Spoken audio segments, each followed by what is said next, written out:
all, and welcome to today's video where we're back with the FRS in the garage, the hot ass garage, and it's time to align the car ourselves. Now we're doing this for a couple of reasons. One, my steering wheel is a little bit off and I am pretty nitpicky about that and annoying with that. Number two, we also found quite a few changes, or have been noticing some changes that I'd like to make to the car after we've been driving it now for, I believe, 2 drift events, and then also just driving around town in its daily activities, since I do still daily drive this car even though it's got the PBM kit and all that going on. Well, it's pretty much the only thing going on with it. So you might be asking yourself, does this guy know what he's doing? And the answer to that would be absolutely not. I have no clue what I'm doing here. This is my first time. This is going to be extremely DIY. Now the things we're going to address with the car are the camber. We're going to dial some out, bring it to max positive camber, which in our case comes out to around -3.5 degrees of camber. So it still will have quite a bit, just not as much as it does now. Number 2, we need to add some ride height to it, I think, just a little bit to bring it back to where it was prior and kind of restore the natural rake that is in these cars. I did not mention that in the last video where we were driving on it, but that is one of my main reasons for the ride height adjustment. Is the car should have a natural rake, and right now that rake angle is definitely too steep and far beyond what it was when it was stock. And I would assume that that is factoring into the understeer that we're getting on top of the over-aggressive camber. So we're gonna knock those 2 things out, and then after which we're gonna address the toe with the car and do our own toe plate adjustment, which I've never done before either. So this is a whole lot of firsts. I really hate touching suspension parts. Most often I bring it to an alignment guy. So this is gonna be breaking a lot of barriers by moving into this.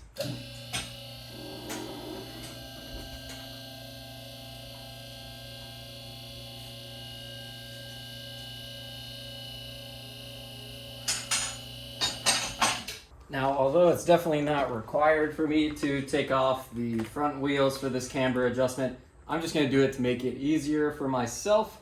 And then not only that, I can check some of the PBM parts and just make sure everything is still snug, being that we've been driving the living shit out of this thing for quite a little bit now.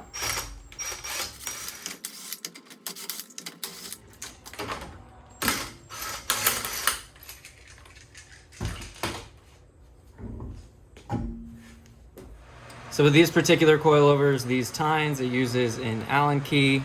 I honestly couldn't even tell you the exact model of these coilovers. They are actually a JDM special. There's some kind of coilover that never came to the US, but it's very similar to some of the US coilovers. So nothing crazy, but uses an Allen key like probably many setups, I would assume. So yeah, that's clearly pretty loose. You can see it even wants to go more positive, so that's kind of funny that it wanted to go this way. So we're probably gonna go ahead all the way right here. As I said in our last drift session, there's only really one way to find out these things, and it's just trying it, man. Unfortunately. Well, fortunately, but unfortunately. Because it's going to come with some, obviously, headaches here and there. Some trial and error. Not going to get it right the first time, but who knows? Maybe one day you have a decently running car.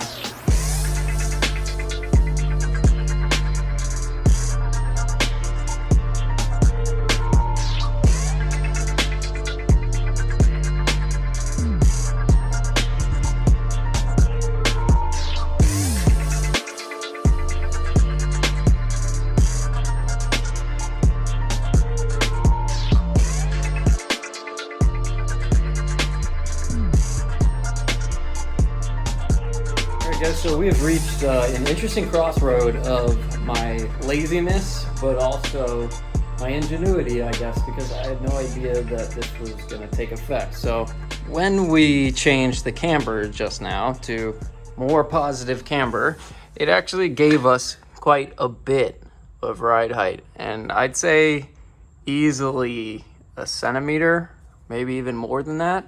And that's just about the adjustment I was gonna go for. Now, I'm not being entirely lazy here because I just went under the car, checked side to side off of the frame where I'm at in terms of ride height, and I am within a couple millimeters left and right, like to the sense where it's indistinguishable to me. I can't really tell if I really am off left and right, and it's so close that I really don't want to touch it.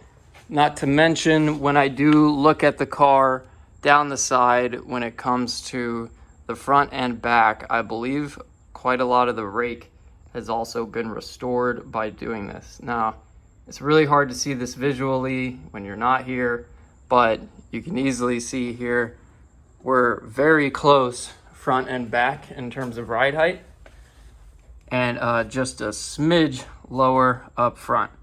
So that's just something I really didn't take into account when I backed off the camber. Like, of course, it is logical because the more camber you add, obviously, the more sunken in the wheel becomes, the lower you are. So adding that camber back out almost a positive degree gave us, it looks like, at least a centimeter, I'd say. So we're gonna rock with this for now and just move on to trying to figure out toe for the first time. All right, guys, so I ended up getting toe plates online, an Amazon special, but actually a pretty cool Amazon special. Tenhulzen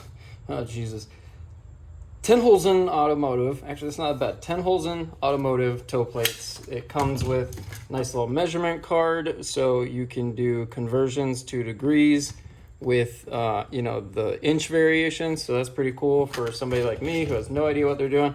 These little plastic guards on the toe plate so it doesn't slip. I really like that. Then 2 identical tape measures, which is actually important because in my case I have like so many different kinds that who knows if any of those are actually the same. So it's an all-in-one kit to get you everything you need to do toe. And then they also sell a package that has a calculator for camber if you wanted to also kind of dial that out and make it perfect. I'm pretty confident in my strut towers. The past few times I've brought it to the alignment shop, when it's been all even on both sides, it measures all even on the rack. So I think I'm okay there. I'm just gonna, run with it until we go back to Ernie at some point in the future. Now it also comes with these little things here, which help you space out onto the wheel and get you a nice surface or a nice stopping point on the wheel or something or along those lines. So I will figure that out, but most importantly, toe plates. And I'm not using string, although you could easily do this with a string method. I also went extra uber fancy, but also super weird contraption, but this actually holds your steering wheel. So I'm gonna lock the steering wheel. It is actually already centered, so this will be the next step. So a pretty cool note with these plates is these little pointers that go to align with your wheels. You can do them 2 ways, which you can see here. On stock wheels with not a lot of concave, you see you flip it, and then for like if I was doing the RPF 1s with a deeper dish, I'd probably use something like this to put against the edge of a wheel somewhere, kind of like I did here. So I just found a good spot for it to rest and laid it down in there, spaced them out accordingly, and it feels super solid. It's pretty well even already, and it doesn't want to go anywhere, so pretty cool. Man, we are actually blasted through this pretty quick, or at least getting further than I would have thought I would be at this juncture, and it's mostly thanks to this company, Tenhulzen Automotive. So the way they design these, it has a little notch in here. I might ruin it. But you see this notch is very convenient for putting it in here and having it not slip out. So I've ran that on both sides of the car now. The tape measure all the way around. And we can begin measuring. So here on the back, we have 74 inches, I'd say. Pretty much dead nuts even on 74 inches. Over here, we have 74.5 inches. So effectively right now, we have a 1/2 inch of total toe out. So how I'm gonna attack this is a little bit strange, and I'm going to explain my reasoning real quick. So on this side of the car, when I eyeball it and the steering wheel is straight, it looks like a healthy amount of toe out. There is some toe out, it's pretty evident, but it's generally healthy. Over here, when I look, this seems like a pretty unhealthy amount of toe out. And the layout we've been running at OSW definitely is going to affect this side a whole lot more than this side, as there's just a ton of turns where this wheel is totally getting blasted by everything I'm running at, since it's open and going this way for a majority of the layouts that we've been doing lately. So the adjustments I'm going to do predominantly on this side to bring it in first, at least a little more close to this side, in an attempt to have a somewhat decent steering wheel. Now we're still going to go for toe out. We're just not going to have as much toe out, because 1/2 inch is frankly ridiculous amount of toe out.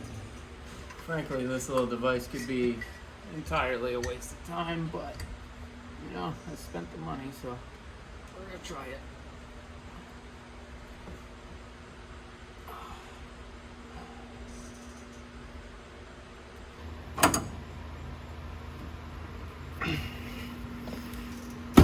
There we go. Oh yeah.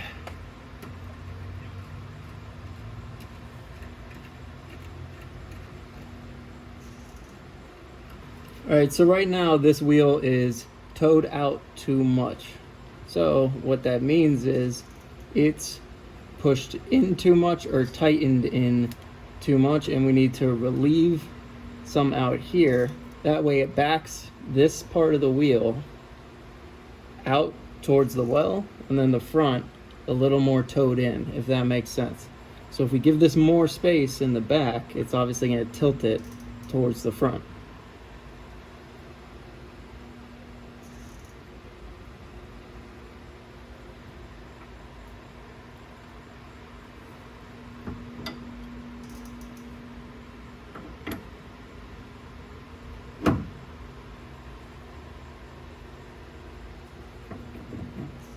I'm just trying to do one revolution, but I might have already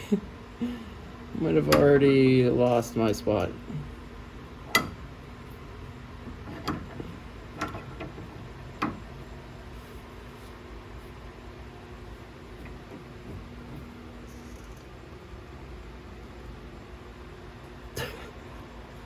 Not gonna lie, I completely wiped that marker off of this side, and yeah, wherever that marker was, it's gone. Just gonna take a look from up here.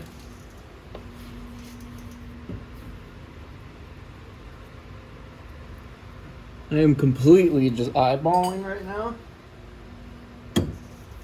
but I believe I went too far.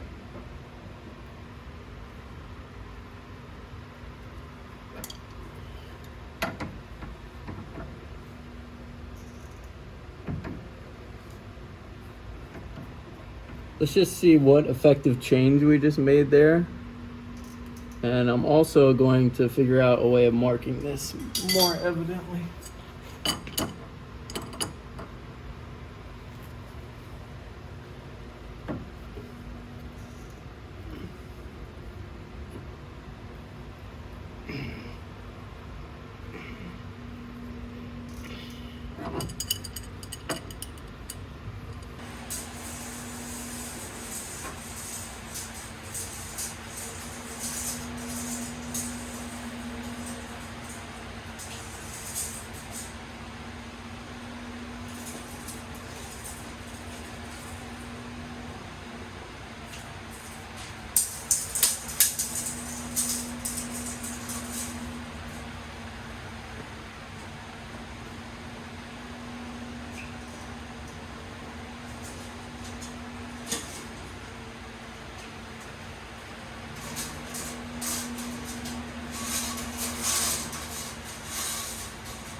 right, guys, so I'm just going to show you real quick just that little adjustment where we are at now. So we were at 1/2 inch. Now I will recheck the back again. We are still at right at 74. The line did shift a little bit, but pretty much 74. And then over here, we are about 1/8 of an inch. So we went from 1/2 inch of total toe out to 1/8 of an inch of total toe out. And I will say this front wheel looks a lot more like this wheel now compared to prior. So it's the next day. We are getting ready to get back to work on this, and we're actually not going to be doing anything at all. And I'll explain the reasoning why, or at least the gist of it and the information that I've gathered from somewhat of a poll I put out. So I posed the question to the Drift Club once again on toe settings and what people generally run for toe, and kind of got a really good demographic, to be honest, of different cars, levels of cars, as well as people's recommendations for a situation like mine. So what I found super interesting was some people actually do run a 1/2 inch of toe out unironically. And but I will say that those cars are to like the 10th degree of built out, and they are very, very race car oriented. They're not doing street duty. So let's keep that in mind. So a 1/2 inch wasn't so weird after all, but probably not optimum for my particular use case. Now, second, what is actually very convenient is the most recommended, or the most used setting that I saw was 1/8 of toe out, which is where we're at right now. So that's pretty convenient, and that's also very close to where Steven and I had it prior. So it kind of makes sense that we're going back to that arena. So the last piece of advice, or the last note I'll add from that discussion, was for street car use, it was recommended not to really go anywhere further than 1/8 of an inch. At that point, you probably are just wasting tire for no good reason, more often than not on a daily use case. And then also somewhat putting yourself in a precarious situation with certain roads. Just with the way that cars behave with toe out, it is much more of a wild animal, and it will jump into the natural curves of the road everywhere. I've been experiencing this with the 1/2 inch of toe out at 80 miles per hour on 95, and it's been frankly a little bit ridiculous at times, like nothing that you can't handle, because obviously, I mean, the car is still drivable, but it's definitely not the most comfortable feeling in the world at times when you aren't prepared for it, or you're just not ready for it. So that's pretty much what I gathered from that little poll of information to the Drift Club, and big thanks to everybody that did help out there, even though you didn't know you were helping with this. And let's get to busting this down, tightening everything up, and going for a little test drive and see actually how well I did on the steering wheel, because I'm very interested to see if it's at all improved or if it's just going to be jacked how it was before. So we shall find out.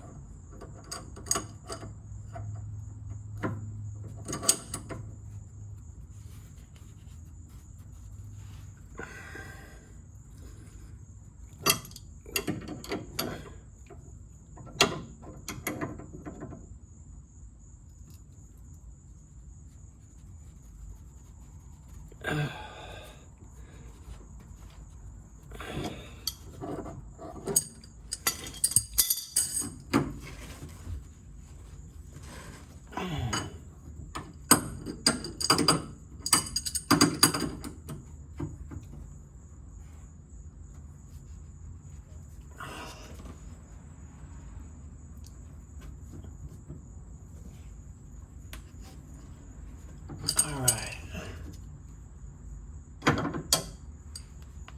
All snug over here as well, although we really didn't adjust it. I just want to make sure it was snug. And I will note, on this PBM kit, there is one area here which has come loose on me already.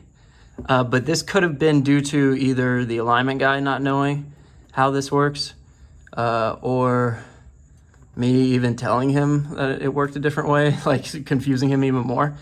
But anyways, these two collars were sandwiched on this one adjustment collar, because this controls the caster adjustment essentially. So this was sandwiched on here, and then both of them came loose when you need this one locked onto this piece and this piece locked onto the stem. So that is just one thing I've noticed with this PBM kit that has come loose so far. All the other pieces of the kit though have been pretty damn solid. Haven't had any issues. So, and you can even probably see a little bit in there. I checked it earlier this week, but the offset rack spacer is also healthy, and don't mind all the grease in there. I just cannot figure out a boot situation, so it's just kind of a grease pit in there, grease dirt ball pit thing, but not too bad. If that ever gets too horrible, I can always just replace the tie rods, you know, at some point, because they will wear out over time.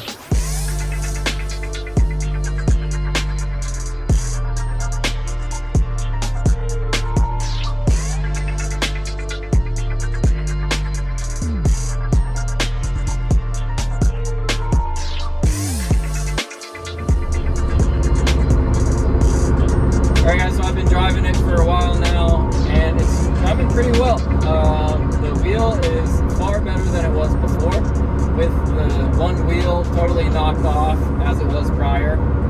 The wheel was like canted to the left to make up for it.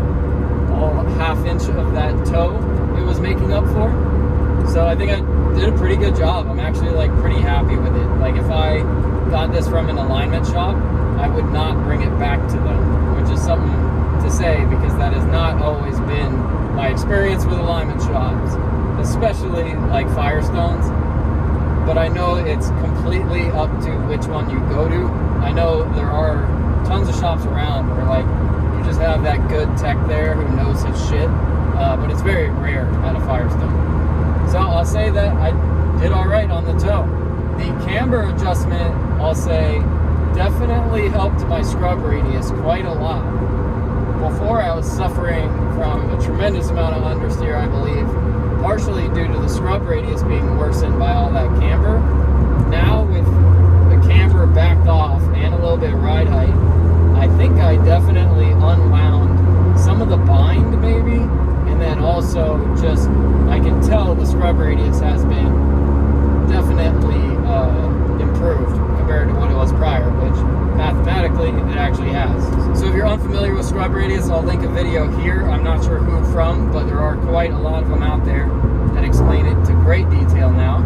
And I'm just gonna bring the car somewhere like relatively flat so you guys can see just how it's sitting right now, and then that will be the end of the video. But I really hope you guys enjoyed this one. I'm really glad I didn't fumble as much as I thought I would with doing an alignment, because it is a very scary thing to do in my opinion.